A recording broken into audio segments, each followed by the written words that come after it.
Welcome to the Hashimoto's Doctor podcast. You're now part of a growing community of people determined to take their health back through education and self-empowerment. But because of the healthcare system today, we don't have access to the types of healthcare that we want. So we have to do things differently. We've got to do things smarter, and we do that by becoming our own advocates. This podcast will give you the perspective and thoughts of one of the world's leading Hashimoto's doctors. So let's get started. Hi everybody, Dr. Shook here. I hope you're doing well today. Today what I want to talk to you guys about is really supplementation with a hormone, or the hormone, DHEA. How many of you have taken or take DHEA? You know, it's been utilized for several years. There was a trend to use it for anti-aging purposes, and then it's been utilized for suspected adrenal dysfunction where DHEA may be low. And DHEA is a hormone that is it precedes in our body's biochemistry. It comes before a lot of our other hormones, the ones that we're more familiar with, testosterone and estrogens. DHEA is a precursor, so it comes prior to. So if you take it, there's a chance that it may convert into these hormones. But DHEA is definitely can be used and is often used incorrectly and in ways that can be dangerous. So I just want to share with you some of the things that we've observed. Especially this comes up when people have sex hormone imbalances. So they go to their doctor and they get checked, and they have low, estrogens or low testosterone, and they'll check DHEA a lot of times, and the DHEA may be low and the hormones are low. So the doctor thinks, well, we give DHEA because it comes before, and then that should help to improve your testosterone and your estrogen levels, for example. Okay. So the problem here is for one thing, is in the logic of the thinking. If your DHEA is low and those hormones are low, the question should really be, why are they low? Just because your hormone is low does not mean necessarily that the gland does not have the ability to make it.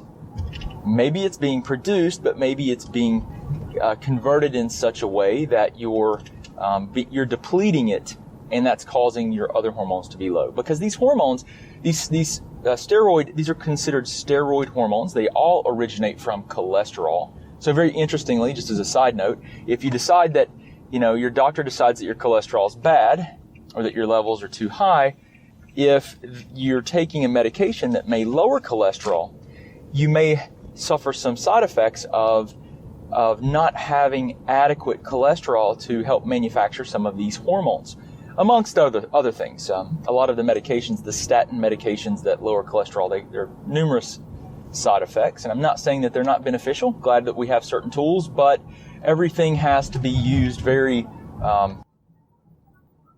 with appropriate consideration, risk, reward, benefit, and trade-off. So, all these hormones come from cholesterol, and the DHEA is one that's oftentimes supplemented when someone has low sex hormones like testosterone and estrogen, or they have low cortisol or adrenal, what would be considered adrenal imbalances or insufficiencies. I don't really like the term exhaustion because I don't think it's accurate. There are ways that we can kind of look at the hormones and get different ideas on stages of adrenal stress, and maybe how we might more appropriately support your adrenal glands, which produce your cortisol and your adrenaline, this whole group of hormones called catecholamines. But the problem with taking DHEA, for example, is, for one thing, clinically, my observation and what I've learned from some other doctors, brilliant doctors that have observed this, is that our dosages should probably not exceed 5 to 20 milligrams per day at a maximum for more than 30 days.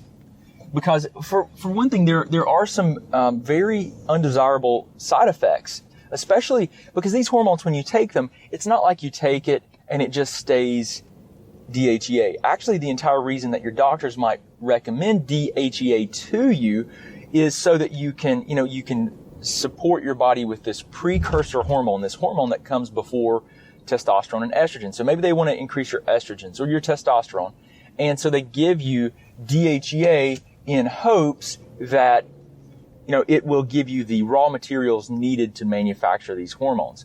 And so, though that's not, completely wrong, you want to understand where's the DHEA going, or the testosterone and estrogen.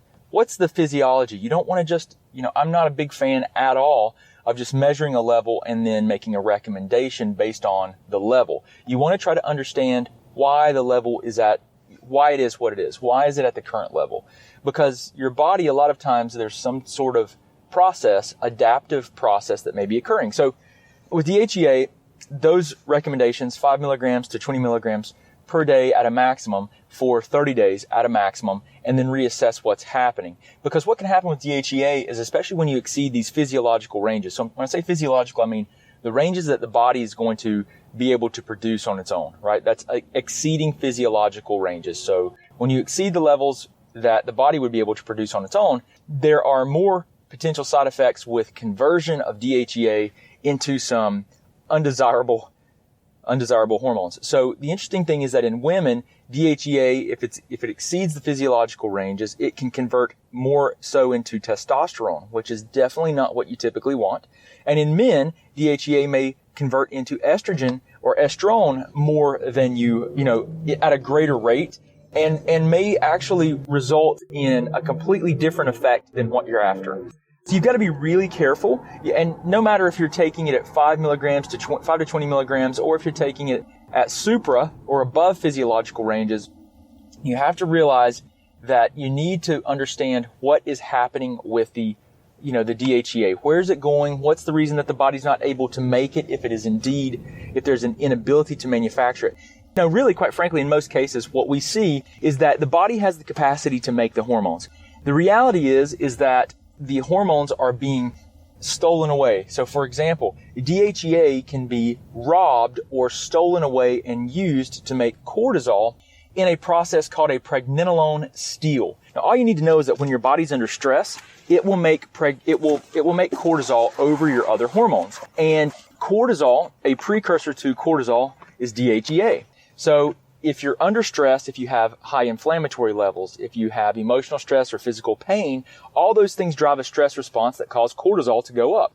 So what you have to keep in mind here is that cortisol will always be made first, and your body will steal away the DHEA to make your cortisol, and that can cause your estrogen and testosterone to be low. So taking DHEA may not be the correct approach. You may need to address the stressor that's causing your body to produce the cortisol at a high rate. So do you have inflammation, infections, anything driving an immune response like food sensitivities, pathogens, environmental chemicals that are reacting? Do you have emotional stress or physical pain? Those all drive a physiological response. They will cause you to have a stress response and produce cortisol at an increased rate, depleting your DHEA and causing your hormones to be low. That's called a pregnenolone steal. You have to address the cause. You cannot just sit there and support with hormones. That is treating a symptom and not the root of the issue. And we see that a lot, and I've seen that, these hormones used, quite frankly, inappropriately and in a way that cause a lot of people to have unwanted side effects. I mean, how many men want high estrogen? Not many. How many women want high testosterone? Not many. And does that cause unwanted side effects? Absolutely. So we want to make sure that we're using things appropriately and that we're trying to think and be better physiologists, better understand the chemistry, better understand what's going on with the person, so that we can actually address the driving factors and not just sit there and throw supplementation or anything at that person. Let's try to understand the chemistry so that we can better work with the body and help the body work optimally, instead of forcing physiology on it that may not be appropriate. So we've always got to try to think as deep as we can and look for the root drivers of the process. We're never going to really be truly healthy. So anyway, I want to share that with you guys because this is an important thing. I see DHEA used quite a bit. I see a lot of these adrenal hormones, and there's not enough investigation and understanding of the driving factors.